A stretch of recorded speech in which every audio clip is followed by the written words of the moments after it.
Кытайдын карызын азыр эл несебинен төлөйбүз деп талкуу жаратышууда. Элге кайрылса жардам берет белеңиз? Жок.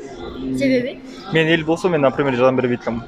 Жок, патриот адамдар жардам берем дегендей сыяктуу талкуу жарашат да. Сиз патриотсузбу? Неден мен патриотмун, бирок жардам бербейт элем все равно, потому что неденге Кытайдын акчасын бизге которуп алган сыяктуу бизге жардам может келди, может келген жок, ким билет.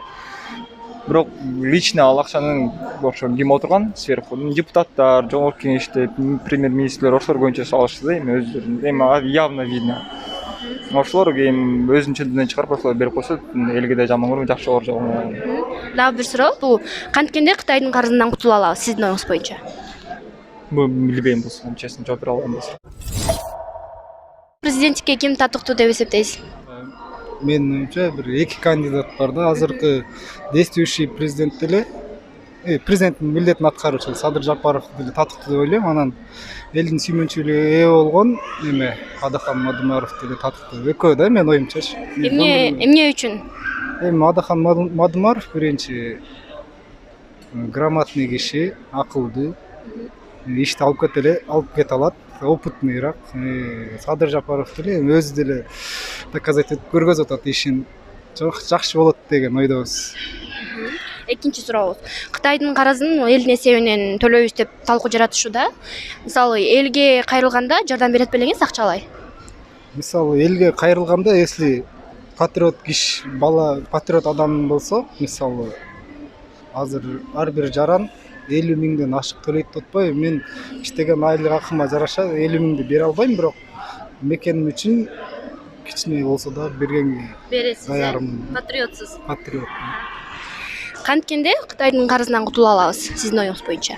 Менин оюмча азыр көпчүлүк элдер айтып атпайбы? Жана олигархтарды мамлекеттин эсебинен жегендерден чыгарыш керек. Мен да ошол эле ойдомун, менде делечи. Ошо алган акчаларын чыгарыш керек, мыйзам түрүндө сурап, тактап, анан жөндөн жөн эле коркутуп алган болбойт. Эми кылган күнөөсү болсо төлөтүш керек. Биринчи далилдеп анан Биринчи далилдеп. Президенттикке ким татыктуу деп эсептейсиз? Ойлойсуз. Азыркы учурда Садыр Жапаровдон башка киши жок да татыктуу. Себеби? Себеби анын азыркы алгачкы адамдарын көрүп атпайбызбы? Жакшы гумандуулукка барып атат, жанагындай сразу эле камап тыгып салбай, карыздарды өндүрүп атат, чекесин жанагы экономикалык амнистия берип, туурабы? Ошол Садыр Жапаров эле менин оюм. Кытайдын карызын элдин эсебинен төлөйбүз деп талкуу жаратышууда. Эгерде элге кайрылса, сиз жардам берет белеңиз акчалай? Жалпы эл төлөш керек болсо, элден калмак белек. Беребиз жардам. Основном жана жеп ичкендер төлөш керек. Келген карызды нормально пайдаланган жок да, алганда. Пайдалуу жакка жумшаган жок. Туурабы чындыгында? Жеп ичип атышат, ошолор төлөш керек. Эгер алар төлөй албай калса, жалпы эл төлөгөдөй болсо төлөйбүз. Үчүнчү сурообуз. Канткенде Кытайдын карызынан кутула алабыз сиздин оюңузча? Канткенде жана коррупционерлерди жегендерди, ичкендерди, жана миллиардерлерди, миллионерлерди. Ошолорду каяктан алды ошончо миллион, ошо байлыкты каяктан келди? Ошолорду изилдеп чыгыш керек.